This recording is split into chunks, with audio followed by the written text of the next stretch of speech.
Webflow, Photoshop, Framer, Figma. Long ago, the four design tools lived together in harmony. Then, everything changed when Framer attacked. Only the Avatar, master of all four platforms, could stop them. But when the industry needed him most, he vanished. Years passed, and I discovered the new Avatar, a designer named Bendy.ui. And although his Figma skills are great, he has a lot to learn before he's ready to shape the future of design. But I believe Bendy.ui can bring balance to the craft.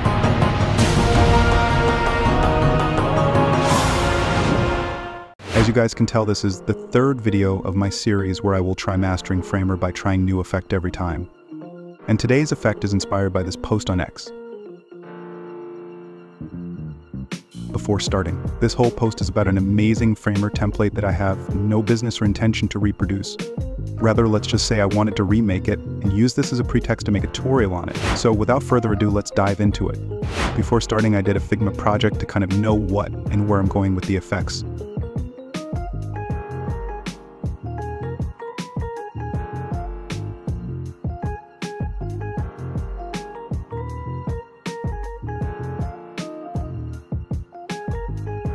First thing, I'm making the basic desktop setup for this project. Then add my first page, put its width at full and its height at 400 viewports. Put each overflow at visible for later purposes. Add a layout to the main page and add another frame, which will be our animation section, and put it at sticky, which means it will stick to the top of the page until its parent is out of the frame. Let's create our basic nav bar.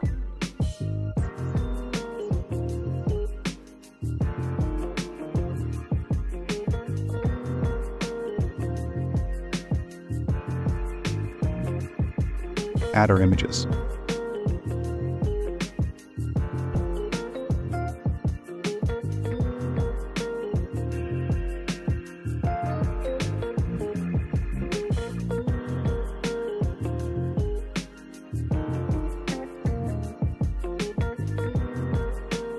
But I will wrap the main image in a frame to be able to resize it.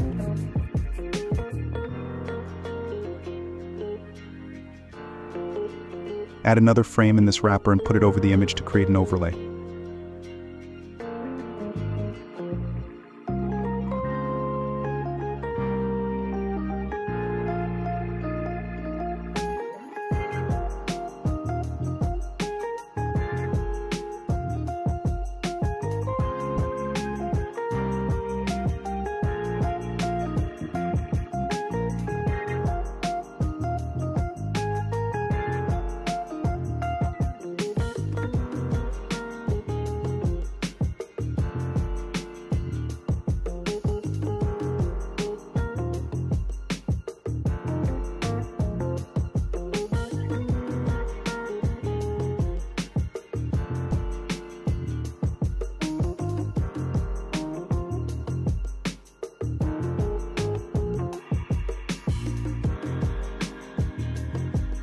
Let's customize a little bit.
Let's get a little preview.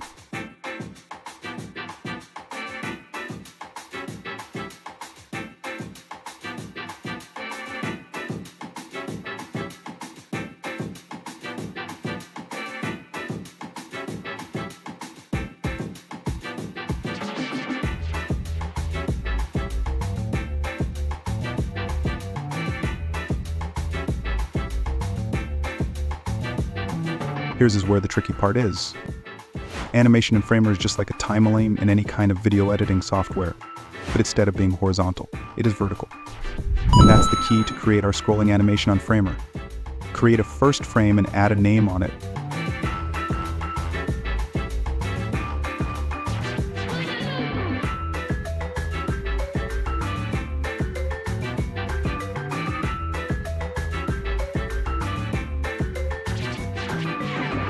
Then using Ctrl-K to create a component.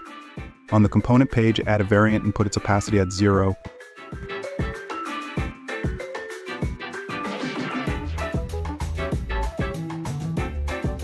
Select the plus next to the text option, add a variant, and do the same for the fill too. Go back and create a second frame that will be our timestamps. For now, let's keep its propriety to fixed, add a horizontal layout, and add your frame.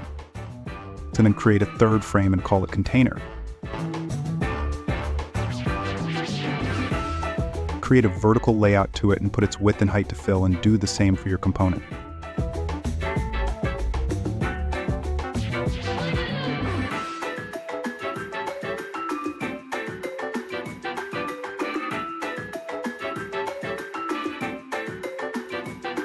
Now add a last frame that you will call spacer. Put its height to fixed and width to fill.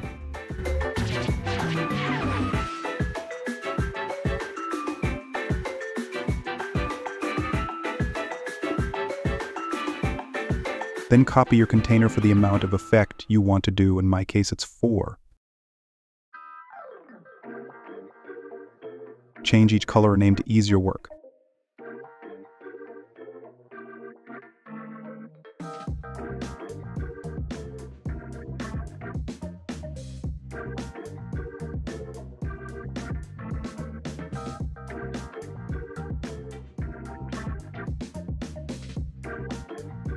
Now add the whole frame to your work and resize it. It should be inside your main page but below the animation section. You can now start working on your animation length. Remember, the size of your animation frame will determine the duration of scrolling animation.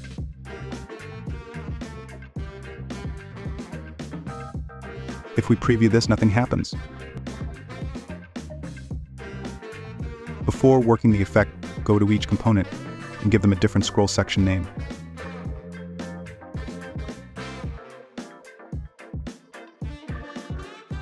Select your first card and add a scroll transform effect. Select section in view and make sure you are selecting the third one and choose the first component name. What this basically means is that as soon as this component enters the viewport, the animation starts. So change the from value to your liking.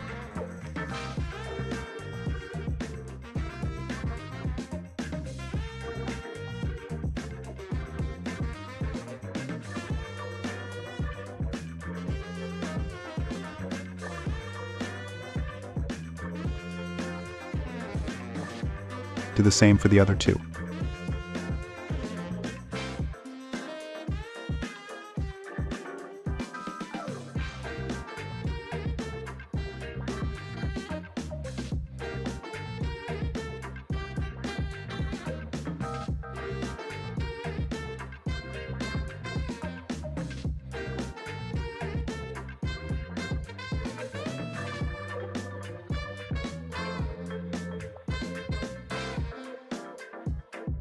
On the last one, add another section and select the zoom one and scale it up.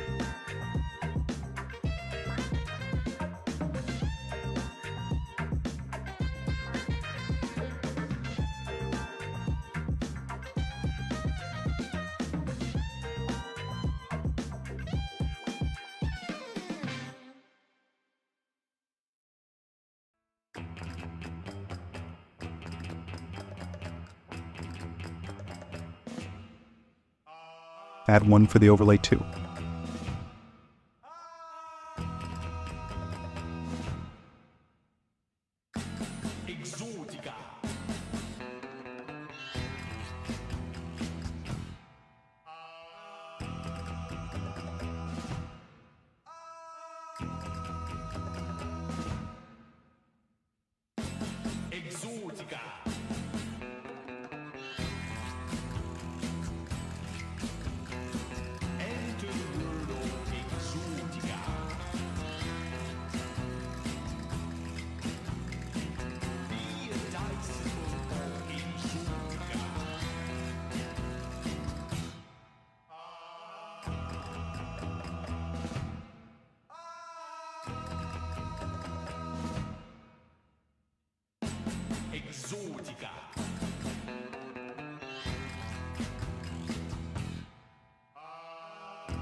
Let's add 2 other sticky pages.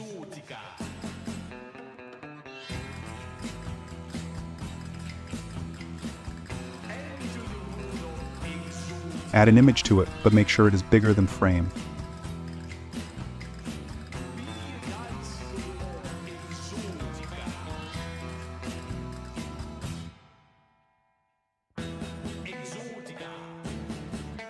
And add a frame on top of it.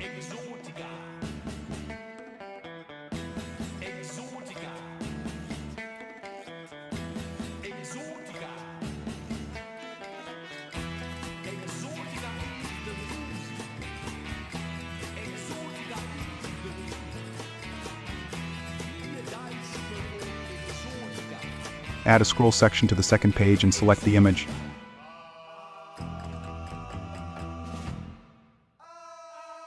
Add a scroll transform to it just like I do.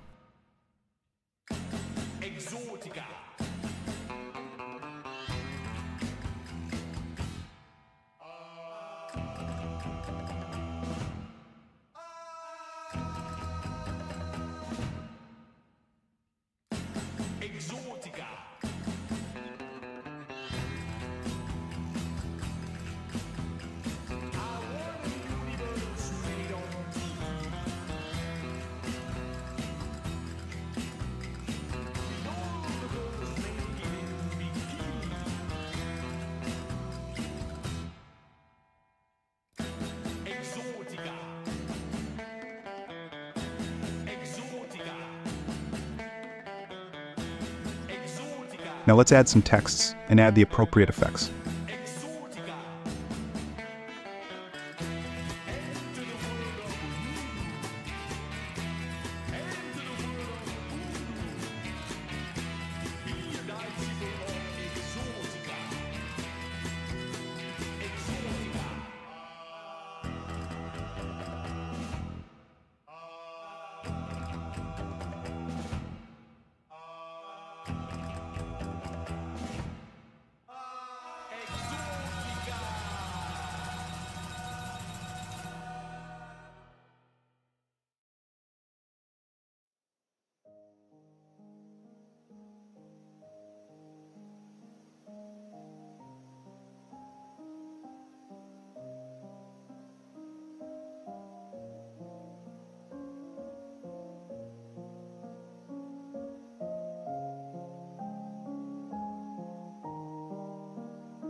I will add a slideshow here.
and an invisible frame in between those two frames.